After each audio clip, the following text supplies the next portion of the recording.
yang sambah bismillah pamuka kato. Tak kalau kato ke disampaikan puji syukur kepada Allah berselawat kepada Nabi Muhammad sallallahu alaihi wasallam.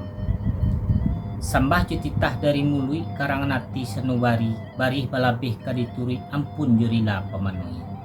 Ampun ambo kepada angkunya mama nong gadang basa batuah non cadia yo tahu pandai. Non cadia kuliah kabaguru non tahu tampe kabatanyo. Payung panji marawa basa nyawa dat dalam negari. Sungguh pun iu sada itu sadapi julah kepada bila mulana tuangku imam katib non duduk bacamin kitab tagaknya penuh di petuah. Suluhnya sama su di dunia dendangnya sampai ke akhirat. Kalilawa di Pulau Rimbang anak rusuh mati tadapiah kok gawa ambo tolong ditimbang kok dosa ampun lebih. Tak kalau penitang ke dimulai rundiang ke dibacu kok tembak tentu balamai pandang ketu batujuan. Tapi dek banyak ambola ragu dek tuah ambola gata rundiang ke mano ke ditujukan. Cawan lai mangkuak punado tabu dibalah rampaladang dibalah di mano dikampaukan iyo dikasau nang kulaju.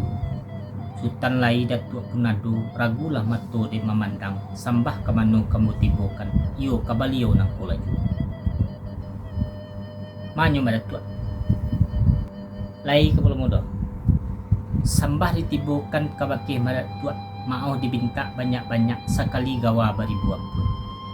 Sungguh pun kamak datua sambah ditibukan nambangkitkan tangan bersusunkan jari baturkan lila dengan mau.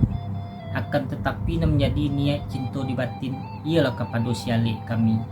Nan selirik duduk tapi nan sabanja badi di tengah. Indak basibak coba sisiah bukan bainggo coba bateh di lingkuang sambah kasadonyo. Kajirik tabang ramu-ramu ingguk mencakam di disaga tadabu lalu ke tanah.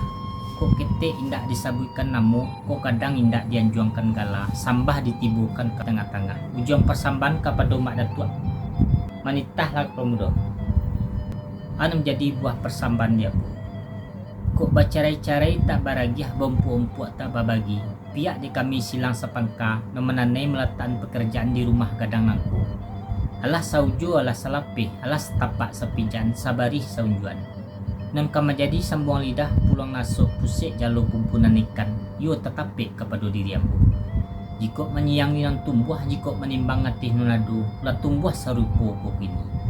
Lah terapi dia nganangan lah tersingi di kiro-kiro ado non teragak non takana kok ditahan jadi penyakit disimpan menyeso batin diganggam apo kagunun kini kok perantian lah bakanda katolah nak menyabui rundian nak katangah sipek batanyo ambo bake madatua kok buah nak kami urak dia suan-suan membuka bungkui di kakak dirapakkan alah ke dalam adek na menantu sekian sambah ditibukan lah sampai ke pemuda pamo sampai madatua batanun punang suto sajalan ragi jobanang suri di mano telatak tipu batipu sambah datang layang malayang sambah tibu tintah kabo tatak sepanjang perundiang kapundo nang ketangah tatumpah kepada alik talembai ke diri aku kok diagak di kanang-kanang ditimbang sabi patui tutuan lama-lama manih lama bak pisang masak manih bak santanya tunguli indah baca cik yo baca tak. Ambo menyebab ujang rundiangan sebab bah di pintu. Kok diulang tak tahu ulang dikirim jahit ko lapis ditikam jejak ko cukup. Alah pok buah perundiang kepundo tadi. Ketika ombak sedang tenang angin serang selesai. Ada yang takana dia tita cinta di pikiran. Anak menampuh jalan lurus nak menyabui kata nambana nak membaca perundiangan cie judul. Alah ko buliah kata ka disabui rundiang ka dibaca. Kan yo baitu bana buah perundiang kepundo tadi. Yo baitu mak datua. Pendek kejawi dia ambonya ke pemuda. Rancak pendek madatua.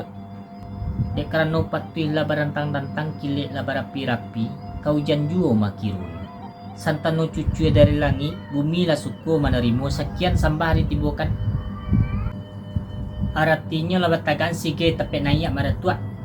Yo baitu ke pemuda. Kalau baitu mau baca madatua. Taruhkan ke pemuda.